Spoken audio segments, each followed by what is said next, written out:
everyone. This is Somashri. Today we are here to decode something that every business is either exploring or scaling. That is nothing other than process automation and digital commerce in the B2B space. And trust me, in 2025, it's not a good to have factor. Rather, it's the survival of the smartest. Now, choosing the right e-commerce, right? That is not just a tech stack decision anymore. It's a necessity. And joining us to break this out is someone who has been an instrumental in guiding our customers from confusion to clarity.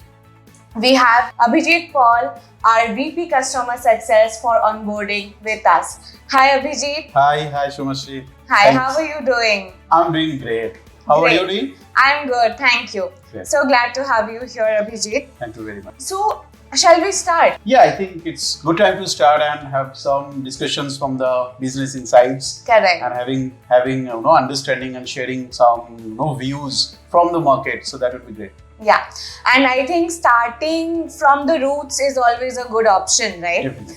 So, automation is the buzzword. If you see, we scroll LinkedIn, we scroll our Google, like automation is the word for B2B setup today.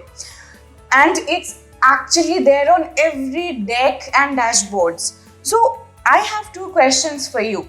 Number one, what does it really mean in the B2B landscape?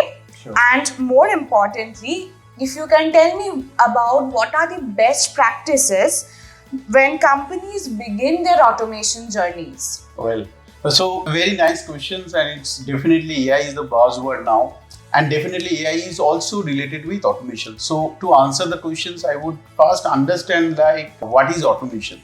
So automation is just simple like any tasks being done manually. But here through that technology, if it's rule-based or repetitive in nature, we're just doing that automatically without any manual intervention. So let me explain you in the B2B segments, let me explain you with an example. So for an example, customers are coming to the B2B portal and it can be digital commerce, right? And they're placing orders. Now think of a scenarios in B2B environments where a single order can have a huge value, right? And also at the same time, it can have a multiple lines. Now think into scenarios where if you are doing that manually, you can imagine that how much effort you need to put in. Like it would take even multiple hours to do the same, right? But instead of that, if you think in scenarios where the orders are placed by the customers, now it would bring into the ERP systems. It would go directly to the WMS where the delivery slips being generated, automatically tracking is being assigned, and at the same time, whenever the tracking is assigned to the order at the customers would also get the notifications your order is shipped, right? And same times that information also would bring into the ERP system and have that recordings done. And it's a continuous process. And now this entire journey, as I explained that, the time it had taken, right? It can be done within that same time through automation. So that's the magic of it, right? And same times the AI would also can get integrated with that automations where like it can get fusion. So why I say that it can get integrated with automations, because automation is something like it can be done by the rules and by some process. Same times AI can work on the data. So some notification, some updates can be done through the AI. So in that process, what AI can also do, like if there is some updates to be shared with the stakeholders or with the customers, like AI can work accordingly and share those notifications to the stakeholders. So that's why it is working. And again, another questions you had is the best practices. So best practices, obviously, it's very important to understand in the automation journey, because merchants has to have the clear objectives. Because automation is nothing like, it's not like you would just complete it and you would avail it for next 2 to 3 years. It is not like that. It's a continuous process, continuous evaluations, continuous change you need to do. But at the same time, you have to have your objectives clear, right? So if you have your objectives clear, have the multiple layers, then you can go one by one. For an example, that in a B2B domain, in the B2B commerce segments, we have multiple processes like order automations, we have pricing process, we have inventory management, we have customers master data, item master data. Like out of all these processes, at the same time, we also have return and refund, right? Out of all these processes, we need to identify, or the customers has to identify what are the main critical for them for the growth, right? And accordingly, those things should come at the first. For example, I would say that order processing is one of the very critical items. Pricing management is another very critical item for B2B business. So these things, at the same time, inventory is all these informations should be come in the first and define their objective. So this is one best practice. Sometimes, merchants would follow the waterfall methodology. They wanted to complete entire things and launch it. Correct. But that the way projects would fail. Correct. But instead of that, if they prioritize, if they see that, okay, these things are very critical, consuming my 70 to 80% of the projects and resource cost, then those things should be taken first, complete this, and the next phase, we should take the others. So that way we can evaluate and go for the best practice. Correct. So I guess prioritization is the key. Definitely. Okay. Now, how about we shift gears and do some, platform talk. Sure. So, for suppose if I am a B2B merchant looking to go digital, sure, right? Where do I even start? I mean, what platform should be on my radar in 2022? Like, what would be your suggestion or your take on that? Yeah. So definitely, this is good questions, and nowadays lots of new platforms are coming in, and it's not a scenarios like previously. There were some well-known B2B players, and merchants are going after those. So nowadays with the AI, a lot of changes are happening in the market, and so few examples. If I take the few platform names, one is that it's grown very rapidly. Even it was very well-known name in B2C segment and particularly, but recently in last 2 years they evolved a lot. That is Shopify Plus. So with Shopify Plus, they also launched a B2B plugin. And let me explain you that Shopify Plus is gone a miles away, right? And now it's not only easy, it's very easy to develop for sure.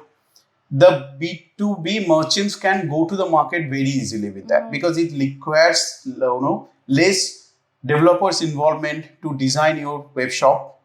And at the same time, with the B2B support, it can have a company contact relations.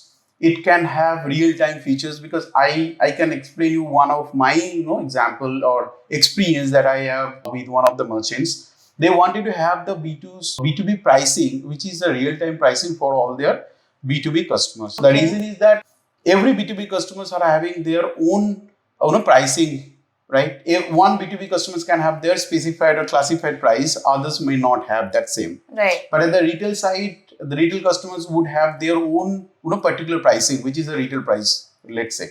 But B2B customers, based on their volume, based on their nature, they can have a different sort of pricing.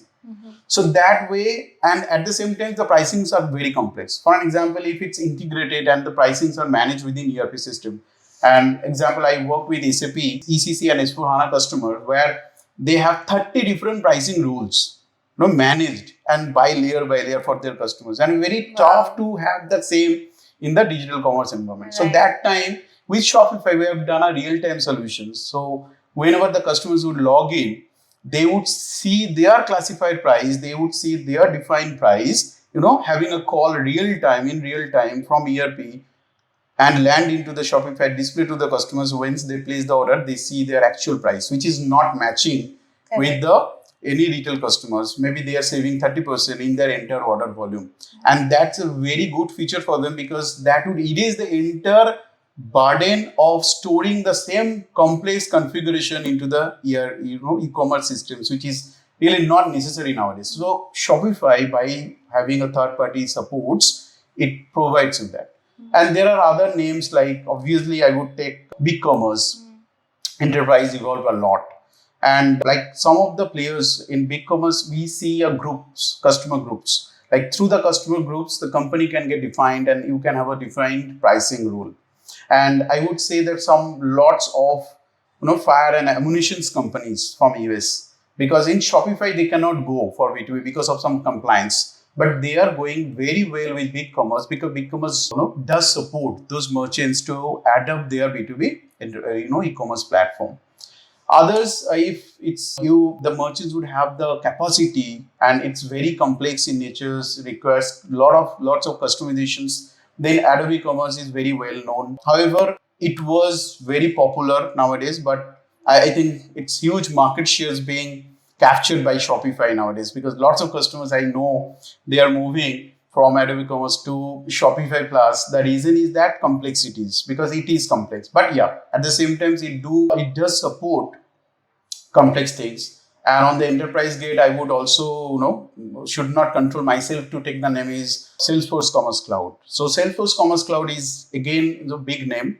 It's definitely very well for global operations. In the enterprise, the volume and they have a budget to avail Salesforce Commerce Cloud, then definitely it's going to take. So these are the few names, popular name. At the same time, I think I would take Oro Commerce, Kibo Commerce. Those are also very good players, evolving a lot for very niche environments and B2B environments, which is also good growing up. So these are a few examples. Yeah. Nice. So I guess it all comes down to aligning the platform capabilities with your business model, right?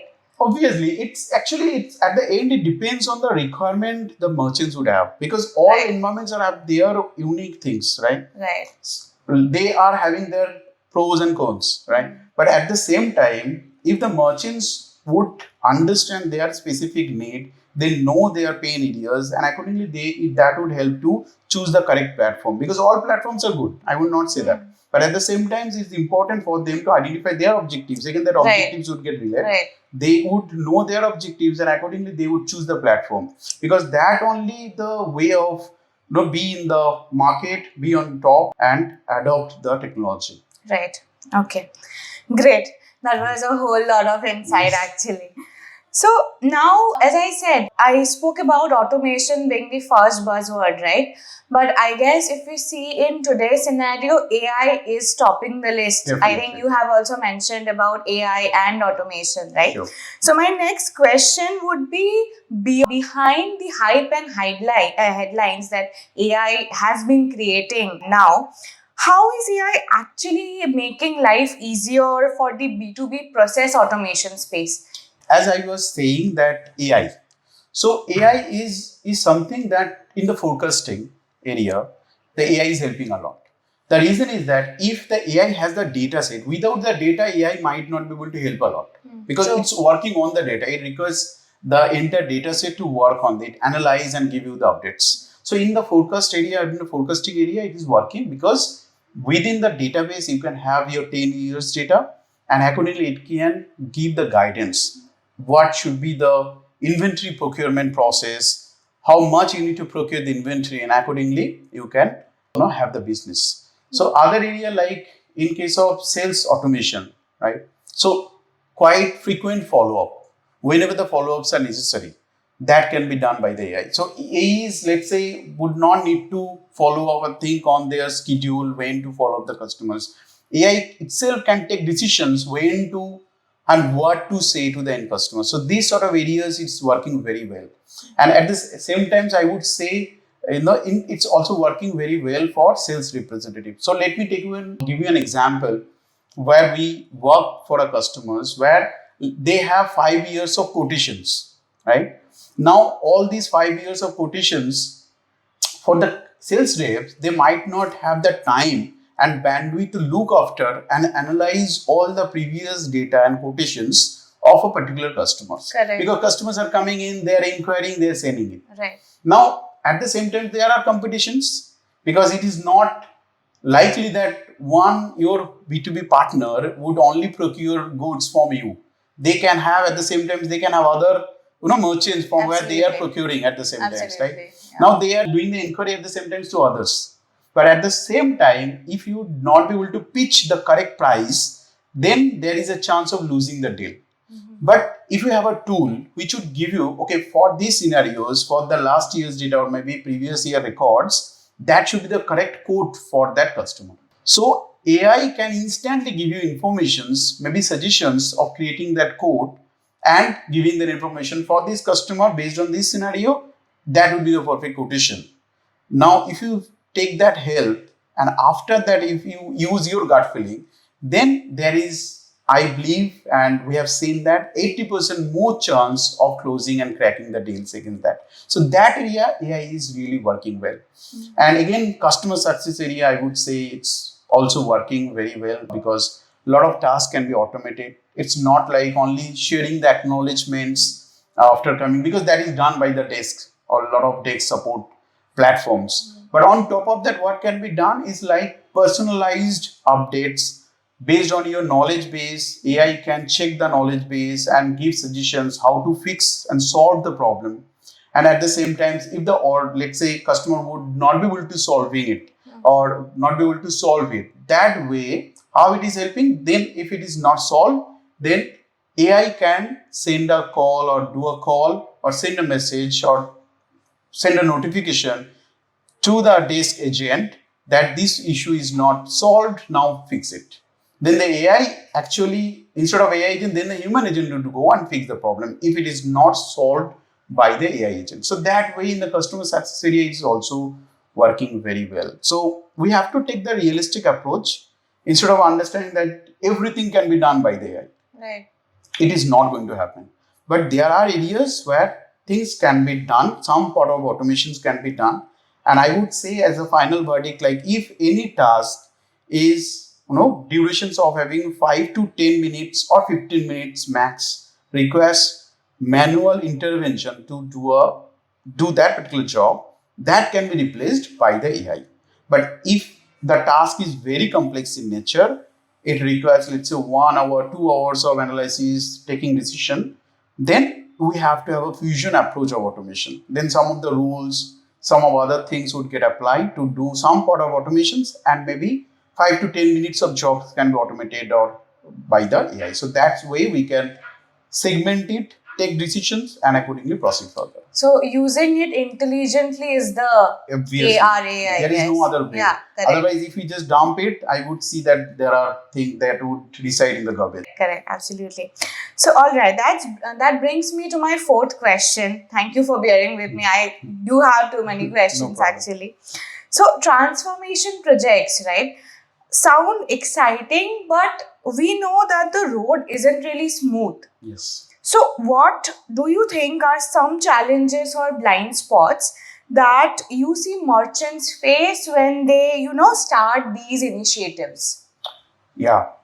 So as I said previously that, merchants would think that since the AI is there, everything can be done. So what the challenge that we normally face is that underestimating anything. So if you underestimate like any AI automation or any automation, then you first face the challenge because it is not something plug and play. You cannot have like purchase one product, just have it, okay, implement it in 2 days, and you see that in the third day it start working. No, it will not happen because it is something, it's automation. The job you are doing, your all users are doing day by day, repeatedly. So that is going to be automated. Now that requires time, understanding phases and configuration. So that underestimation is one of the big challenges that I've seen. And also like without having defined objectives. If you do not understand the objectives, if your stakeholders, whoever is not get involved into that, then it's another challenge. Another is that adaptation. If you do not adopt the technology, then there would be a problem because sometimes I've seen the users, those are doing their manual tasks, let's say, they would have a fear. Okay, if these things it would be automated, then I may lose the job. So that's another fear. Like sometimes I've seen that working with some, let's say, sales guys. So sales representative, they are just taking the orders, putting that into the CRM systems or ERP system. Now with that automations, now orders would come in from the multiple channels. It can come from the Amazon, it come other e-commerce platforms or other channels, right? Those orders would bring in by the, let's say, connector, by our Appsi Connect or Appsi AI and put into the ERP systems automatically without any effort.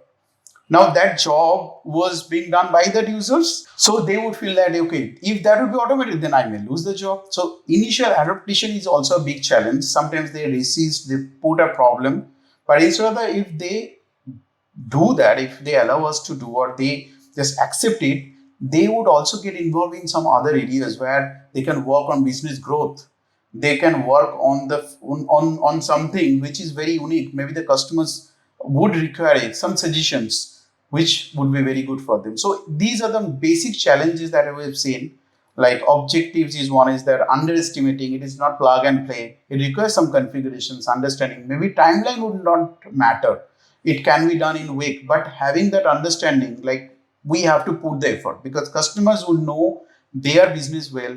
Small configurations are also important for automations because human is doing that the same job manually would be transformed into automation. So that requires mindset change also. Planning. Yeah, planning and mindset change. Like, Right. okay, I would accept it and I could delay, I could proceed further. So these are the Right. basic challenges that I see. Okay. Talking about automation, AI, and all of that, I think there is another term that I really cannot skip, that is integration. Yeah. So, right, and it is directly proportional to Apsi Connect, to our discussion today and all. So, my question to you would be, disconnected systems, I believe you will also agree with me, a silent killer, right? Yes. So, what happens when ERP and e-commerce platforms come together, and how does that boost operational efficiency in B2B? Okay.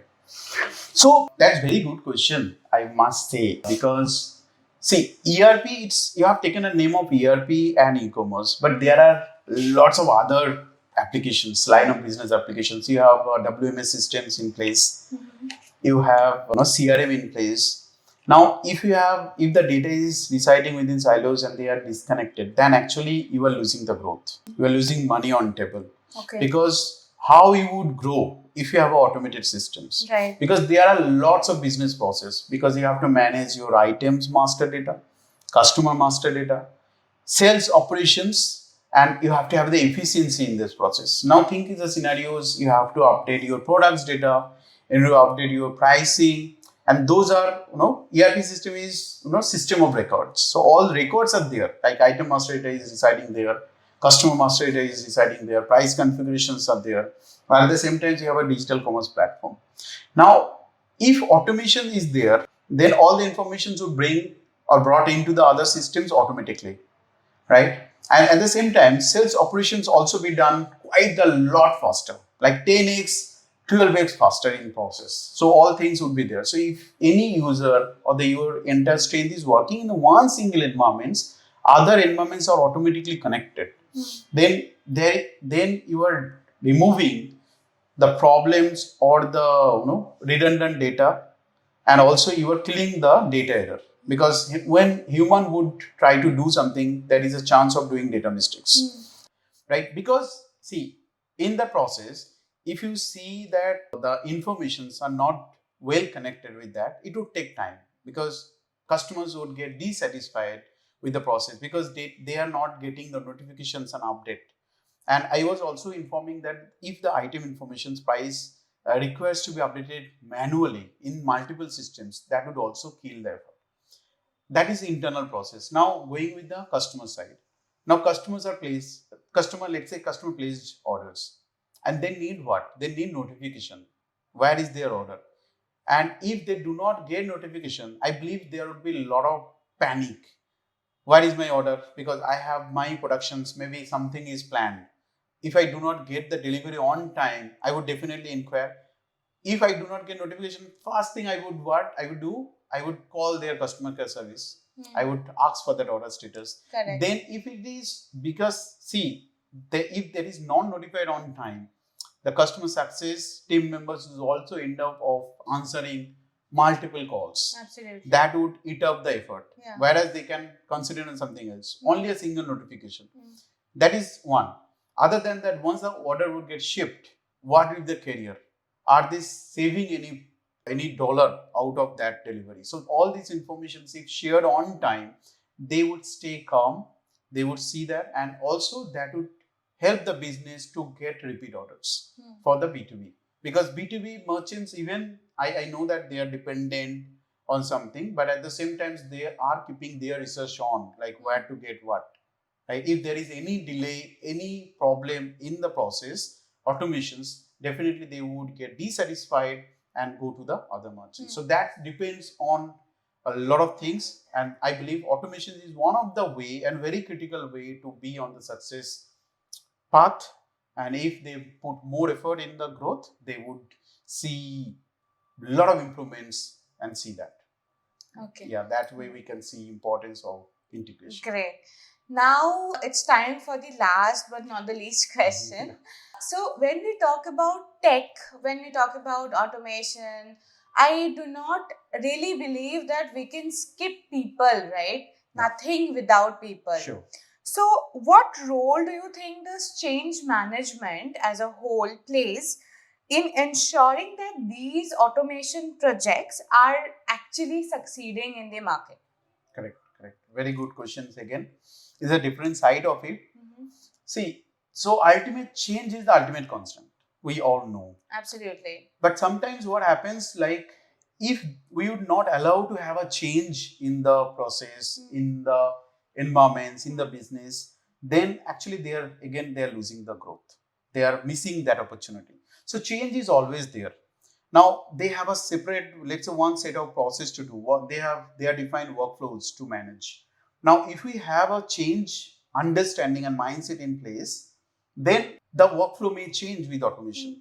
Maybe they were doing it in a different way, but with automations, the things would change, the scenario would change, but ultimately objectives would be same. They would see their data, the process would be faster.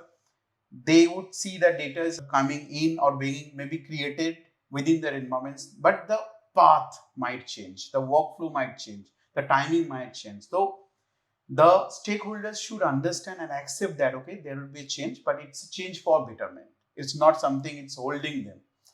Another thing is that I would see like resilient or like, okay, I would not accept the change. People problems that would come, right? If they would not accept it, I would say that there would be huge problems. So at the end, they have to accept the change in understanding mindsets, because AI is also at the same time, AI can have error. If you have done automations, after 15 days, you see some problems are there in the system. But if you just say that, okay, it is not working, I would not accept it, I would not use it, then you are just losing a chance, because what should be your role is understanding, sharing that information. So, okay, this is not working. Identify the reason of it, why it is not working. There might be something which is causing the problem. So if you understand the root cause of the problem and solve it, and you see that you again start working, and not only that, it maybe you would not have the same error enter your journey. You might have another problem. So then you need to encounter with time and fix it one by one and go. Because initially with any automations can have errors. Because any users also can have errors. So errors can be there. But at the same time, by fixing those errors, if you continue, and you would see the system is becoming more stable with time, and you are enjoying the automations, and at the same time, you can put your effort in customers management, customer growth, because it's also important how your customers are growing. You can put your effort. Ultimately, if they are growing, you would also grow with them. Absolutely. So correct. Yeah, that's the thing I think for this. Okay, that was a gold mine of insights, Abhijit. Yeah. Thank you for cutting, the noise that has been there in the customer success onboarding area where automation, integration, AI is concerned, right? So again, thank you for that. And to everyone who's watching, I do have two-liner takeaway maybe. That is, digital transformation is not a project, it's a journey, and it has already started. If we have not hopped into it, I guess it's high time. And also the right mindset and the right platform and voices like Abhijit, I think we would be a guiding way to continue in this journey. Until then, let's keep automating this B2B game. Thank you so much. Thank you. Thank you. Thank you.